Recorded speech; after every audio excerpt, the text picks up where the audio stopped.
to start the recording, okay? And Mark has to unmute himself. Ready? Okay, Mark, can you unmute yourself? Do it? Can you hear me? Yes. Okay. Welcome everybody to, I think this is the second water Zoom call. And we are very privileged today to have a internationally renowned gentleman, professor at the Yarba, Clive Lipchin. I have had the privilege to meet with Clive on several occasions, and very knowledgeable man, and I think we're all in for a great hour here of listening to him. Clive is a professor at the Yarba. He is known internationally for his transboundary water issues. He works with people at the UN to solve some of the issues. So with that, I will turn this over to Clive. Clive, it's all yours.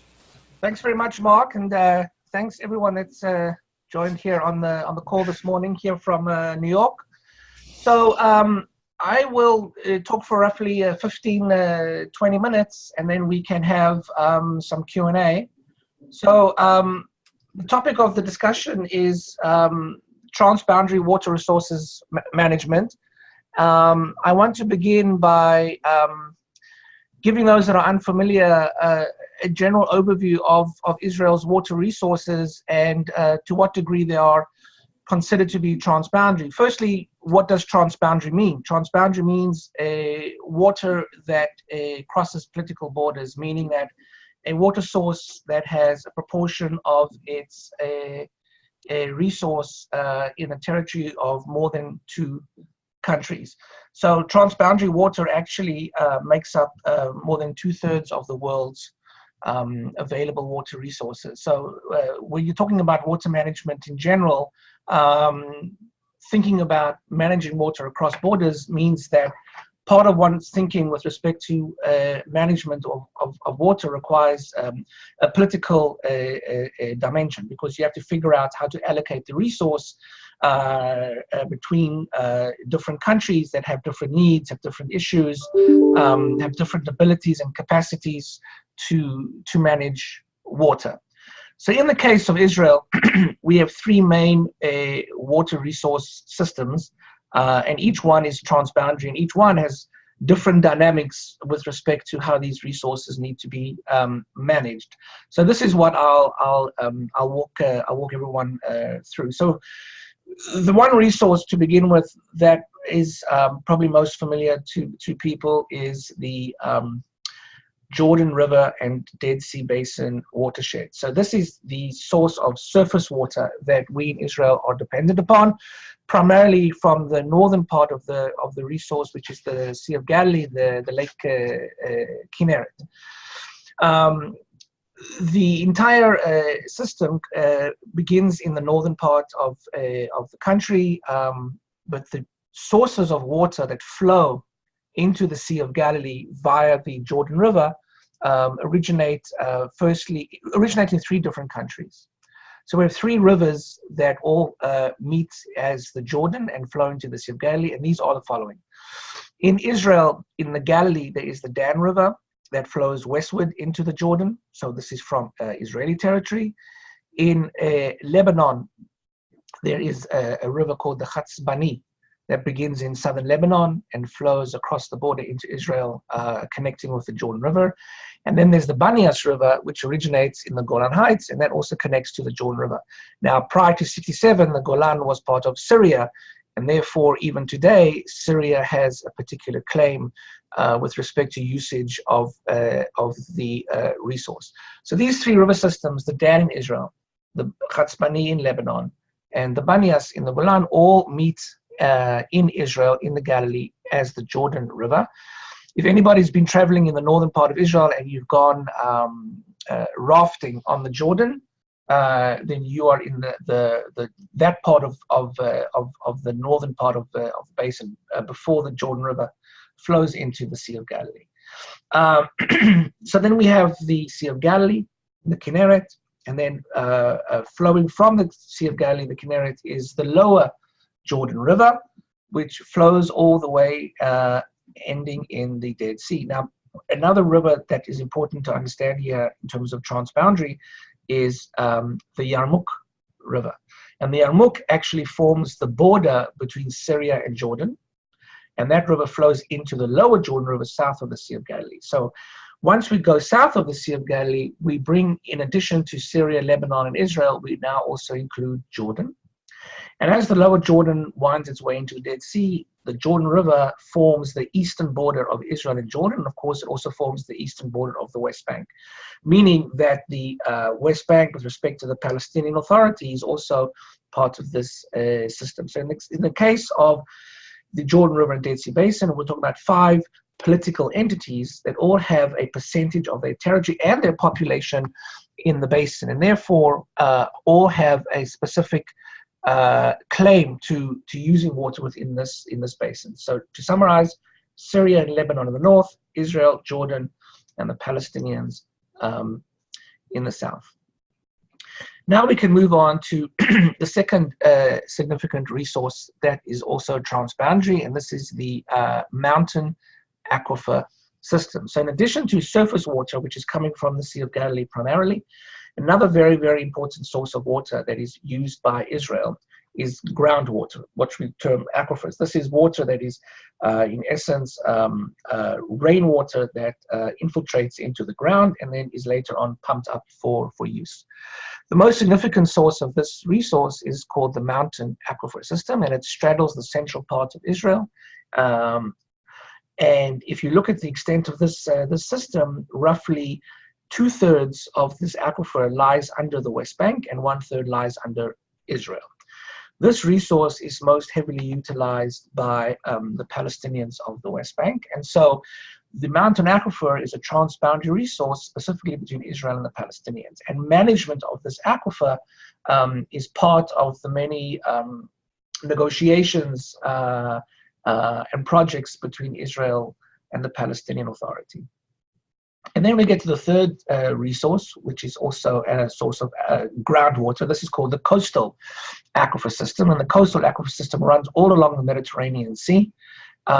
This was actually the first source of water that was utilized even prior to 1948. It was the original source of water that was accessed for the development of Tel Aviv way back in the 1920s.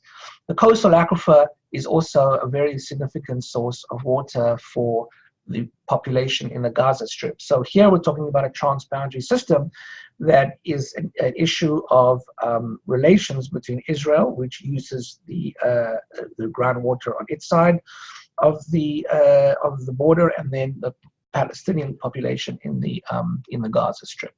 So to summarize, we have 3 sources of transboundary water: the surface water of the Sea of Galilee, Jordan River, and Dead Sea Basin, the groundwater of the mountain aquifer system, and then the third source of water, the groundwater of the coastal aquifer. Now, briefly, I'll talk now how these 3 systems have been managed and what are some of the challenges that we face, and then to talk about what we're doing in partnership with the Jewish National Fund to try to address some of these issues.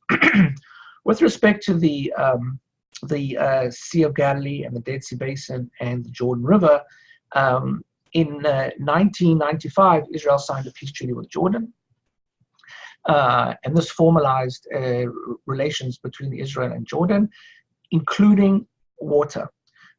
There is an entire section of the peace treaty that deals with bilateral relations between Israel and Jordan on how to allocate water resources between the 2 countries. And if you look at the treaty from the perspective of water, you actually see a very interesting, very creative and innovative ways in which the 2 countries work together to resolve their issues with respect to water. Most significantly in the treaty with Jordan is the agreement that Israel provides Jordan a fixed amount of water per year from its own water resources. This amount of water has allowed Jordan to increase its water supply, Jordan being one of the most water scarce countries in the region. It also actually has allowed Jordan to access the Sea of Galilee. And this is very important because the Sea of Galilee is Israel's most significant water reservoir. It's the beginning of the national water carrier system that pumps water from the north all the way down to the south, to the Negev. Jordan lacks access to reservoirs, and the treaty actually allows Jordan to use the Sea of Galilee for its own water needs in agreement with Israel. So that's a very interesting part of the treaty. And actually today, there are places where the Israeli national water network actually connects to the Jordanian water network. And this joining of infrastructure actually allows water to be moved from the Israeli side to the Jordanian side, and also from the Jordanian side to the Israeli side. That's a very significant outcome of the treaty. In essence, we can talk about a regional water grid, an Israeli and a Jordanian grid, where water is allowed to be moved from one side to the other. The second part of the treaty that is creative is another very important source of water that is transboundaries in the Arava Valley between the Red Sea and the Dead Sea. Here again, we're talking about groundwater. But unlike the mountain aquifer and the coastal aquifer, this source of water is not replenished by rainfall because we're dealing with a very arid region. So this is water that in essence we call non-renewable water resources, meaning water that is not renewed by rainfall, which means management of this resource has to be very, very, very specific so as not to cause the resource to effectively be drained because there's no return of water coming in from rain. Israel and Jordan have an agreement on the Arava where Israel actually has access to wells that were drilled by Israel prior to the peace treaty for agriculture. Post the treaty, those wells actually came under Jordanian sovereignty. But the agreement basically is that Israel is allowed to continue to use those systems, but the actual infrastructure now belongs to Jordan. And there are a couple of crossing points in the Arava where Israelis can cross into Jordan to access those resources, as well as to continue farming, because when the border was finally determined between the two countries, some of the agricultural lands in the Arava actually were seen to be now on Jordanian territory. So there is a very interesting means by which the two countries work to basically maintain the status quo. Jordan, for example, could have said that those water resources are now not only Jordanian sovereignty, but are to be used by Jordan. But that wasn't what was agreed on. And I think this is an example during those times in the mid-1990s where there was a real connection between Israel and Jordan on how to resolve these issues. Let's shift a little bit to the groundwater resources that specifically is an issue between Israel and the Palestinians. So probably the most contentious issue on water resources between Israelis and Palestinians revolves around access to the mountain aquifer, vis-a-vis how much water goes to the Palestinian Authority and how much water goes to Israel. Now, unlike Jordan, because there is no sovereign Palestinian state, Israel and the Palestinians do not have a treaty, but they have a series of agreements on water that were formulated in the Oslo II Accords, which were signed by Israel and the Palestinian Liberation Organization in 1994, 1 year prior to the treaty with Jordan. Now, these agreements basically recognize, from the point of view of Israel, that the Palestinians have rights to water. This was very significant for the Palestinians. In essence, it was an acknowledgement that the Palestinian that there is a Palestinian national entity. However, what was not agreed to in Oslo, because it was not converted from a series of agreements to a treaty with a sovereign state, was that amount of water that the Palestinians have rights to was never quantified. So a lingering issue between Israelis and Palestinians even today is how much water from the mountain aquifer do the Palestinians have a sovereign right to? And because Oslo wasn't designed to be a treaty, this is still an issue of contention. Israel contends that the only way to resolve this issue is in final status negotiations. However, despite that, there is a lot of cooperation between Israel and the Palestinians with respect to what is called the Joint Water Committee, which was a committee established under Oslo to bring Israeli and Palestinian technical experts to jointly manage the resource of the aquifer, specifically to prevent harm to the aquifer in terms of making sure that there wasn't any unregulated or unlicensed pumping of the aquifer, that pollution infiltration was appropriately regulated, and so on. And that Joint Water Committee is really the only committee that still functions post the Oslo process. It went on a hiatus to some degree for a few years, but recently, I think it was in I think 2 or 3 years ago, the committee was reestablished with a new agreement between Israel and the Palestinian Authority that actually is has allowed the Palestinians to have a greater say in how water resources are managed in that part of the West Bank, which is still under Israeli control, which is what we call Area C of the West Bank. And then finally, we'll talk about the coastal aquifer system. The coastal aquifer system is probably the most delicate system in the sense to the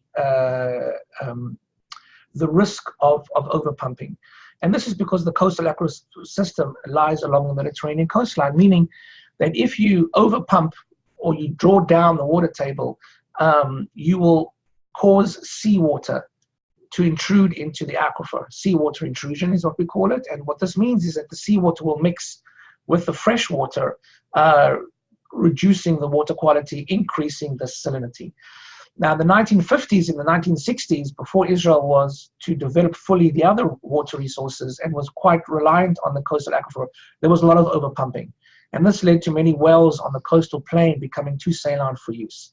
Today, of course, with the onset of desalination on the Mediterranean, the coastal aquifer is gradually recovering as Israel is no longer dependent on that system to a large extent, and many wells are no longer in use, and it's allowing the water table to gradually rehabilitate. However, the problem with the coastal aquifer, specifically with respect to how it's used in Gaza. Boy, what happened? Oh, hold on. Remind me later. No, that's it. That's it, yeah. So with respect to the coastal aquifer in Gaza, this is the only resource that the Palestinians have control over. Now, unlike Israel, where there's a very, very regulated system of management, controlling how much water can be used and so on and so forth, there isn't this situation in the Gaza Strip. And so what we see in Gaza is rampant overpumping of the aquifer. The aquifer has been drawn down so low that there are many wells that are basically just pumping seawater because of the high rate of seawater intrusion. So there is a significant water crisis in the Gaza Strip, specifically because pumping of the aquifer is not being regulated or effectively managed. And so seawater intrusion is a major problem for the Palestinian population in the Gaza Strip, to the point where there are many sources of water that are not do not meet international standards for potable water. Now, under the Oslo Accords, there also was an agreement, and this of course is prior to Israel pulling out of Gaza and so on, for Israel to provide water from its own network into Gaza, and Israel has continued to do this. So Israel sends water to the Gaza, fresh water to the Gaza Strip, and of course it does the same to the West Bank as well.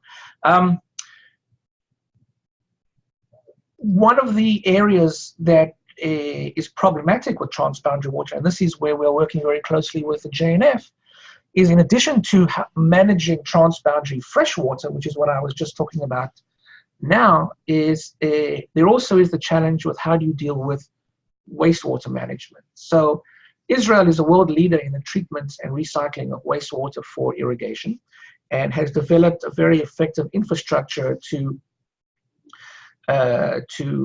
capture sewage, to send that sewage to treatment facilities, to bring that sewage to a quality that can then be used by farmers for irrigation.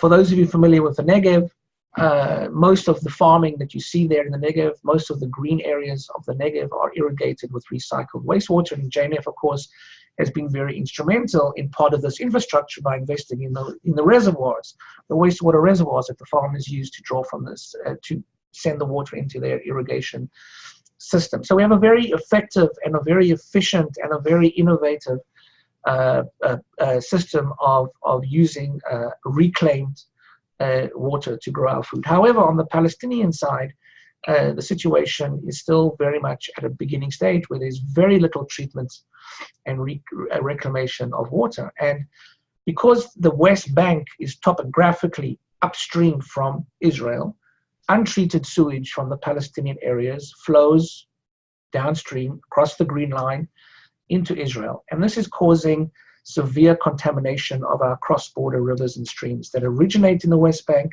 and flow westwards, draining into the Mediterranean Sea. So together with the JNF, we began to develop a program for river rehabilitation to try to understand, firstly, how bad is this sewage? What is the quality? Where is it coming from? And how can we begin to put together a rehabilitation program? And we have been working over the last few years on one specific watershed, which is the Hebron Beersheba watershed. This is a system that drains the southern West Bank, the city of Hebron, crosses the Green Line, flows all through the city of Beersheba, and finally exits via the Mediterranean Sea through Gaza. It's one of the largest watersheds in Israel after the Jordan River system. It's around 60 square kilometers in size. And because there is very little sewage treatment in the southern West Bank, you're looking at a population of roughly 1 million Palestinians. The sewage is draining through the Hebron stream and crossing into Israel. It contaminates the aquifer because the sewage infiltrates into the aquifer, into the mountain aquifer system. It's a public health hazard because of the exposure of the population to things like mosquitoes, which breed in the sewage over the summertime. So it's a public health risk as well. And really, in essence, it's a source of water that, if it were to be reclaimed, would be an additional source of water that the Palestinians could use for irrigation. So what we have been doing with the JNF is to firstly and foremost, before you think about rehabilitation, you have to have a baseline for how polluted is the system. So we've been developing water quality monitoring stations and gathering data on the West Bank side and on the Israeli side to try to understand the biological and chemical nature of the sewage, to figure out and pinpoint where that sewage is coming from, and then to develop a database that can then be used as a baseline for suggesting rehabilitation strategies to improve the water resources flowing into these systems. And some of those rehabilitation strategies have already begun to be implemented through the following approach. One of the reasons why the Palestinians are not treating their sewage is they lack access to infrastructure, sewer networks, wastewater treatment facilities, and so on. And so what we have been doing is developing appropriate infrastructure for on-site wastewater treatment and reuse in Palestinian communities that lack access to infrastructure. And again, this is a joint project with the JNF and with other organizations as well, including USAID is a strong supporter of this project, is to provide these types of systems that treat the sewage at source, meaning that it's no longer flowing into the environment and causing degradation, and providing a system of treatment that can give additional sources of water for farming. So we now have a number of these systems operational in a number of Palestinian villages in the West Bank, in the southern West Bank, and also in the Jordan Valley. And learning from this experience over the last number of years, we have now expanded that into the Negev as well, because a community that is also suffering from lack of access to infrastructure in Israel are the Bedouin population of the Negev, which is a very significant proportion. Roughly 20 to 30% of the population in the Negev is Bedouin.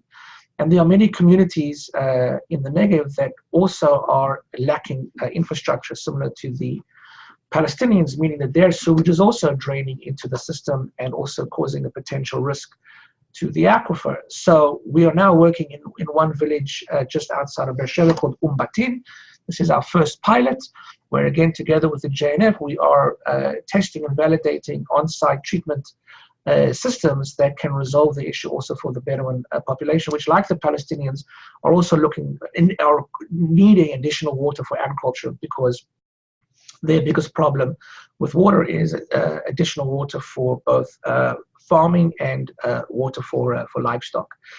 So this project is, in essence, a way to begin to resolve, or to put together the beginning steps to resolve the issue of transboundary wastewater management, which has been recognized by Israel as a significant issue in its relationships with the Palestinians. Just last year, we were asked to provide information to a special Israel State Controller report that looked at this issue of transboundary wastewater management, to try to see what can be done to resolve this issue. So the Israeli government is taking a very serious look at this. They are turning to us to assist them, given that we are, as an Israeli organization, able to work cross-border through this. The students that come study at the Arava Institute, the Palestinian organizations that we partner with on the Palestinian side, and so on. So we are engaging with the government, including with the various ministries that are responsible for this issue: the Environment Ministry, the Agriculture Ministry, the Ministry of Health, and so on. So I think I've spoken for probably more than I said I would, which it normally tends to be the case. So if I see that we're close to 11:30 at this point, so I think I'll stop at this point, and if people have questions or comments, we can use the rest of the time available for a Q&A. So I think, Gary, I'm going to turn it over to you. Very good. If you want to ask a question yourself and you're dialed in over the phone, you would press *6 to unmute your phone line. If you're dialed in from the computer, there's a little mute button in the lower left-hand corner of your screen. You can click that and unmute yourself and ask your question. And thirdly, if you want to type your question, there's the chat window. At the bottom, you'll see a chat button, and you can type your question there.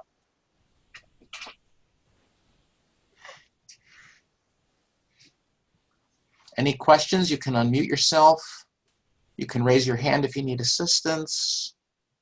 You can type in the chat window. Any questions? This is Rich Hacker. I have a question. Can you hear me okay?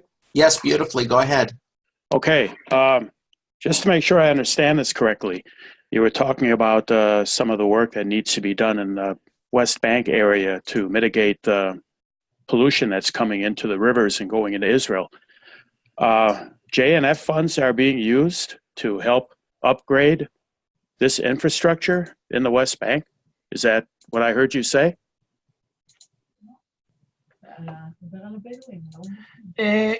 With respect to the projects we have ongoing in the Palestinian areas, that was supported by the USAID. The specific infrastructure that is being implemented to resolve this issue with JNF funds is the work that we're doing in the Bedouin sector. So what has basically happened is that we began this work about 3-4 years ago, focusing on the issue, focusing specifically on how to improve the capacity of Palestinian communities, and we got a grant from the USAID to help us do this work. Based on what we achieved there and what we learned there, we then wanted to see how to adapt that experience to the issues that the Bedouin in the Negev are facing. So in terms of where the JNF is specifically active in this issue of transboundary wastewater management, it's how to help and assist the Bedouin community in the Negev to improve their wastewater management. So that's the partnership with the JNF, but it is drawing from the experience that the Arava Institute has working in the West Bank in partnership with USAID. Does everybody know USAID? This is the US Agency for International Development, and it's a source of funds that comes from the US State Department. Okay, so as of right now, JNF funds are not being used to help the infrastructure of the Palestinian areas. We're only using it for the Bedouin areas, correct? That is correct. That is okay. All right, good. Thank you. Okay, thanks. One question that came in via the chat is, what is the timetable for providing more infrastructure for cleaning wastewater for the Bedouin communities above Beersheba? So we have at the moment a 3-year time frame with respect to improving the situation. And what we're doing is the following. In the first year, and we're already now, I think, close to the end of the first year of our work, is to do the baseline assessment. So before you start to think about what is the best appropriate technology, you first have to understand how polluted the water is. So we have now been taking water quality samples from a number of identified sites within the Bedouin community to try to understand what the water quality situation is. That data is now being collected and has been integrated into a geographic information system so that we can develop a spatial map of these water sources, and that map in essence is going to be developed into a master plan that would help us identify where in the community makes the most sense and the most efficient location for a on-site wastewater treatment system. The other part of the initial part of the work is, because we're working with communities and at a grassroots level, it's very, very, very, very important to have an open communication and dialogue with the community itself. So we're also engaging with the Bedouin. We are doing surveys and interviews to understand what their needs are, what are they looking for, how important is this issue, what do they want to do with the wastewater once it is treated, and so on. In addition, we are also engaging and having series of conversations and dialogues with the various government agencies to bring them on board to what we're doing, because the government is an essential partner in all of this work. So this is our activities for now. Next year, we will begin to identify the appropriate technologies that would be best suited to solving this problem.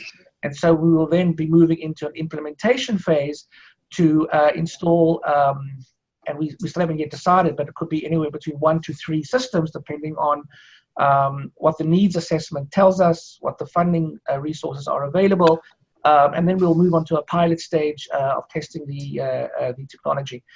Also, at that stage, we will be doing a series of capacity building workshops with Bedouin farmers so that they are effectively have the ability and the means and the capacity to safely irrigate with treated wastewater. That is a very important point. I do want to emphasize it.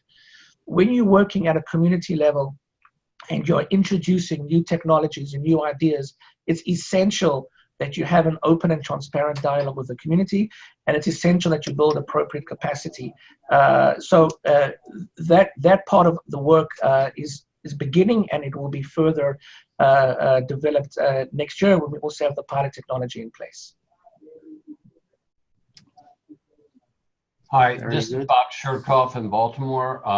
Could you comment on how cooperative the West Bank is on cleaning up these issues, time frame, and do they have any capital to contribute to the cleanup stuff, or is it all being funded by Israel or other countries? So, okay, excellent question. It's very complicated with the West Bank and with the Palestinians, because a lot of the challenges with why there is no infrastructure or why it takes so long to get infrastructure there is there has to be an agreement between Israel and the Palestinians on what needs to be done and which areas to focus on. That is a political process. It happens under the purview of the Joint Water Committee, which is what I briefly discussed. And they basically come together and they decide jointly what are the projects they want to invest in. I'll give you one example. One example of a very successful project, and this is the city of Jericho. So Jericho is a very important city for the Palestinians. It's in the northern, it's in the Jordan Valley, just north of the Dead Sea. And Jericho, like many cities throughout the Palestinian territories, had no sewer network and no ability to treat sewage. Israel and the Palestinians came together and said, is it possible to set up a wastewater facility in Jericho? The Joint Water Committee came together. They approved a project to put in a facility. Now, the way it works is once there is approval by the two parties, they then have to figure out where's the money going to come from. Most of the money that is invested in these types of infrastructure projects for the Palestinian population in the West Bank comes from the large donor communities, donor countries. In this case, the Jericho wastewater treatment facility was funded by the Japanese. The Japanese Development Agency, it's called JICA, J-I-C-A. I'm not quite sure what the acronym stands for, but it's the Japanese Development Agency, similar to USAID. So the Japanese said, we will provide the funds to implement the construction of a wastewater treatment facility, which they did. The operation and maintenance of the facility is under the responsibility of the Palestinians themselves. And what the Japanese did which I thought was a very good idea, was they didn't only provide capital for the infrastructure, they also provided training so that there were going to be Palestinian engineers that could effectively run this facility, which is what they did. And I recently visited that facility maybe less than a year ago, and it's a very, very well-run system. The problem that they're facing is they had funds to only connect around 40% of Jericho in terms of connecting houses and users into the network. So 2/3 of Jericho is still not being serviced by the facility. Less than a year ago, maybe you guys have picked it up on the news, but the Trump administration representative to the peace process is his son-in-law, Jared Kushner, and Jacob Greenblatt. And Jacob Greenblatt was in Israel. He comes and goes all the time. And he was in Israel maybe a year ago, and he made an announcement that the White House was committing an additional $10 million to this facility to go from 40% connection to roughly 70 or 80% connection. So that's how things work in the West Bank when we talk about large centralized infrastructure. What we are doing at the Arava Institute is we are focusing on that part of the population that is more rural, that are living in the small villages and communities that are not going to get, for example, Jericho is now relatively well taken care of, but the surrounding villages are not. We work with the villages. We are working with those communities that need a community developed type of response, similar to what we're doing in the Bedouin sector. I would assume that because there's always tension between the Palestinians and Israel, that they would tend to drag their feet on all these issues. Look, it's not simple. It's not straightforward. Of course, each party, will use these projects to pursue their own, their own positions, and so it's not straightforward. But one thing that I can say, with my experience working in this area now for close to 2 decades, is when you're dealing with water or wastewater, there is a certain sense of pragmatism by both parties. It's not worth fighting over, because pollution, everybody's being impacted. Everybody needs water to drink. So yes, it's not straightforward. This is correct. But on the other hand, when I work with Palestinians, politics doesn't really enter into the issue. There's a real understood need that this is something that has to be resolved jointly. And when I work with these communities, I can also say, there's a great sense of the communities are really appreciative of what we're doing.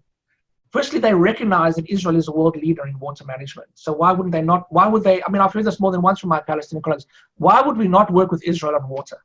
We may disagree on many issues, but when it comes to water, why would we look anywhere else than Israel that has all the expertise right on our doorstep?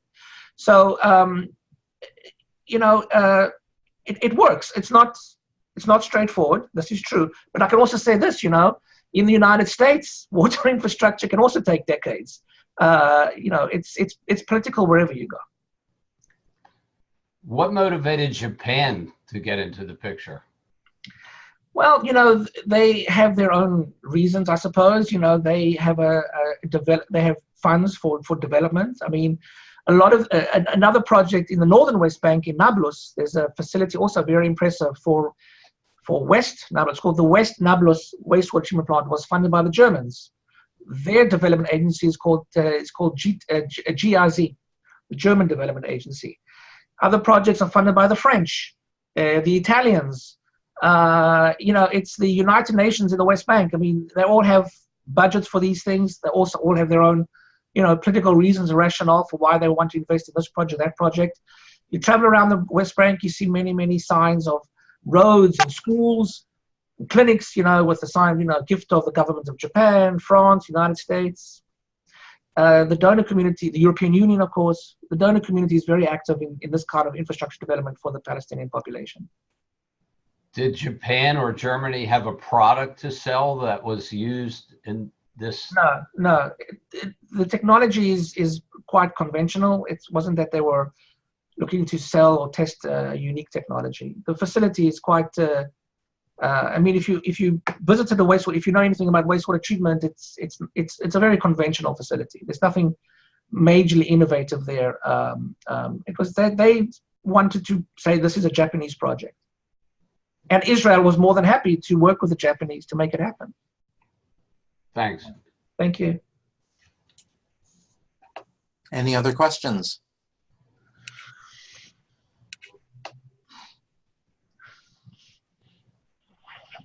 That looks like it. Okay. Yeah. I'm not in the frame, but I'm sitting here. That's fine, Clive. I'm sitting here with Clive. This is Tali Tzur speaking. I'm sitting here with Clive, who's visiting us from Israel and traveling back to Israel tonight. Thank you so much, Clive. By the way, Clive was here. Maybe just say 2 words why you came to the States and what you did in Phoenix, and then we'll end up with that. Okay, so I was traveling in Arizona and New Mexico. I was invited on behalf of the Arizona legislature to give an address to the legislature on Israel's expertise in desalination. By the way, this was because of the context of the JNF. They were the ones that made this happen in Phoenix.